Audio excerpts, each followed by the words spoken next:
So, hi everyone, welcome to this mini lecture called Designing Modernity. Now, modern is a word that we commonly use when we mean something current, something of the now. So just to be difficult, I've started out with this image, which was painted by Tupaia, who was a navigator for Captain Cook on his voyage to the South Pacific. And Tupaia has painted an image of Joseph Banks, who was Cook's naturalist, bartering for a crayfish, and he's trading the crayfish for a piece of white cloth. Probably it could be a handkerchief, it could be a piece of tarpa cloth. And I like this image because it shows the beginning of huge changes that were about to come in the next century. You can see already the contrast of traditional handmade, everything the Māori guy is wearing, with the machine-made stuff that Banks is wearing. Not particularly clothing, but you can see, if you look closely, there's buckles, there's buttons, there's machine-made cloth. And it also represents the different economic structures of the two societies. One, a traditional society based on a moral economy that was established on this idea of complementarity. So if you traded something, you needed to trust your trading partner. And if they traded you something bad, you'd better watch out because, well, they'd better watch out because their name and the name of their whānau and probably their whole tribe would be mud for thereafter.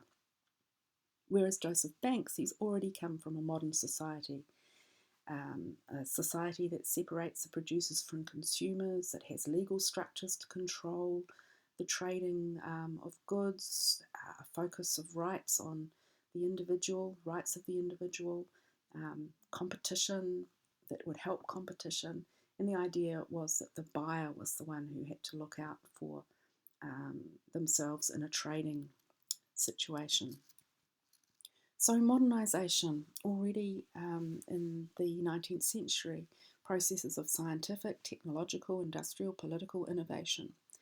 And so we use modernity or modernisation as an academic category that describes a new consumer culture that developed in the 18th and 19th centuries as a result of industrialisation, in a system that relied on the production of novelty. And in this sense, we can call design a modern phenomenon.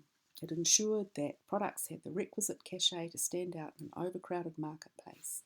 And we can see professional designers emerging in all sorts of trades at the same kind of historical moment. And if you look at the catalogues that went with these 19th century exhibitions, you get a sense of this vast new capacity to produce novel goods.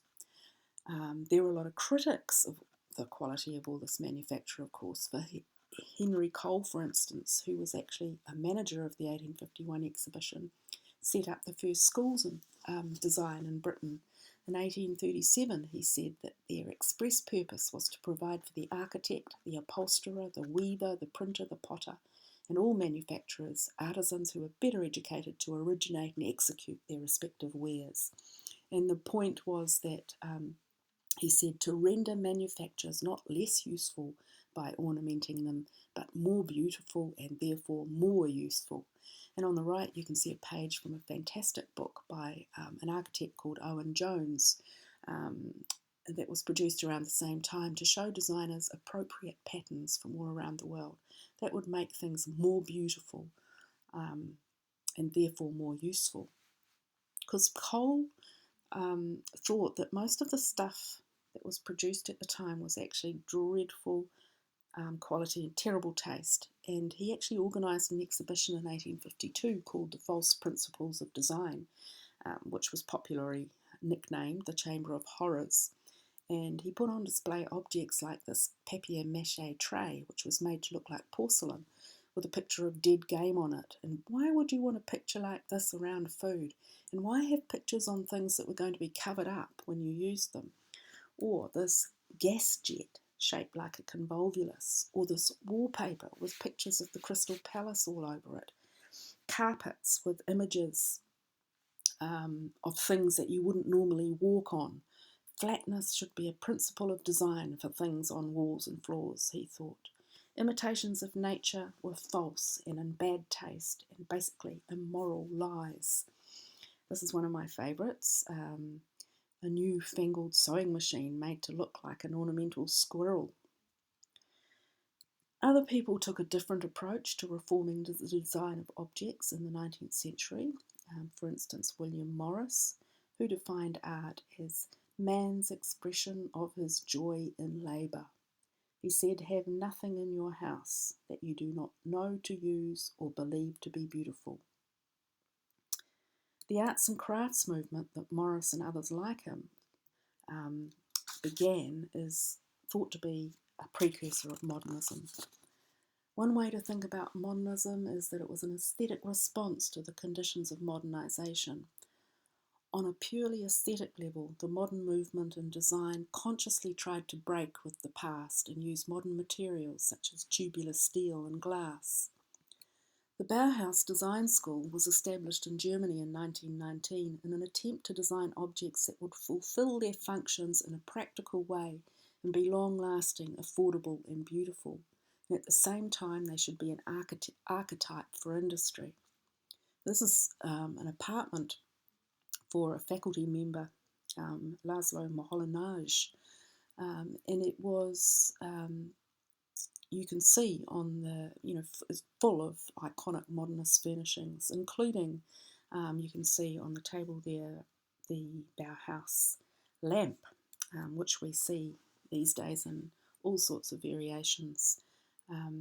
You can see that the Bauhaus designs were characterized by a manipulation of abstract forms, by a very restrained palette dominated by white and off-white and grey and black, an attempt to be true to materials, very different to the traditional European styles of everyday things.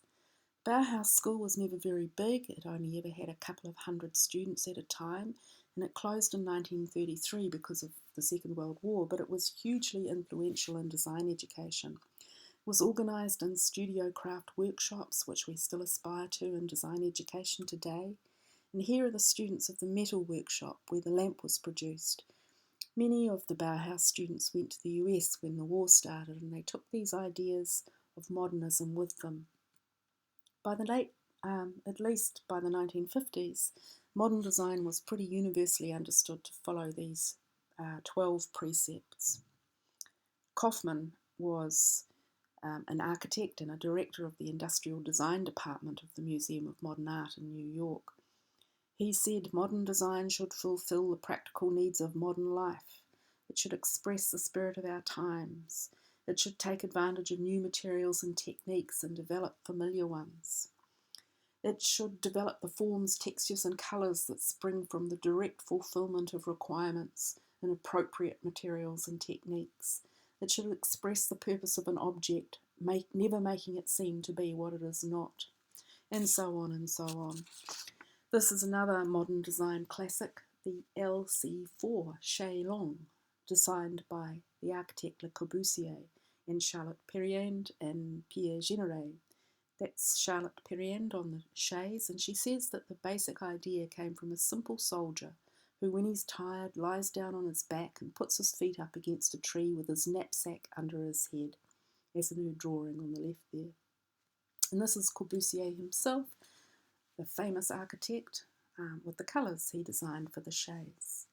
So hopefully this has given you a bit of an idea of designing modernity.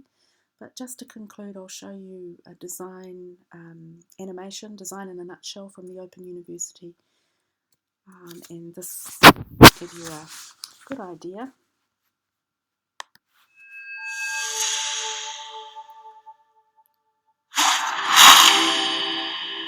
In the early 20th century, the war to end all wars didn't end war at all. It stoked the fires of change. A traumatized world was ripe for change.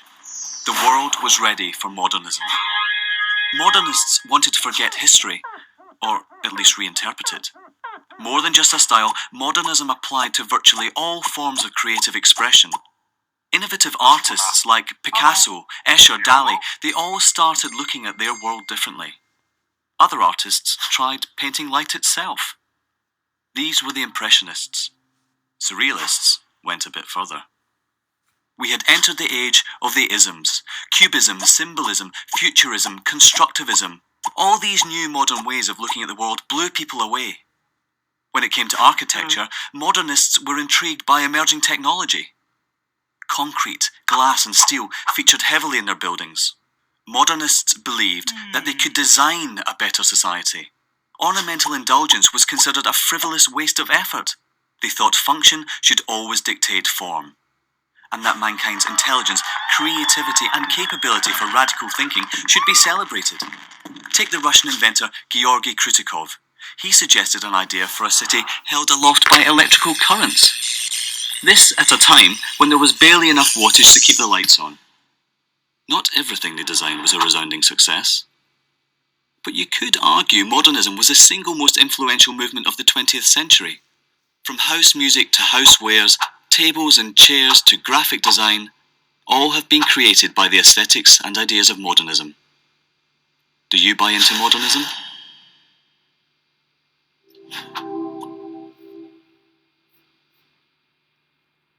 So that's all for now, folks. I'll see you on Monday.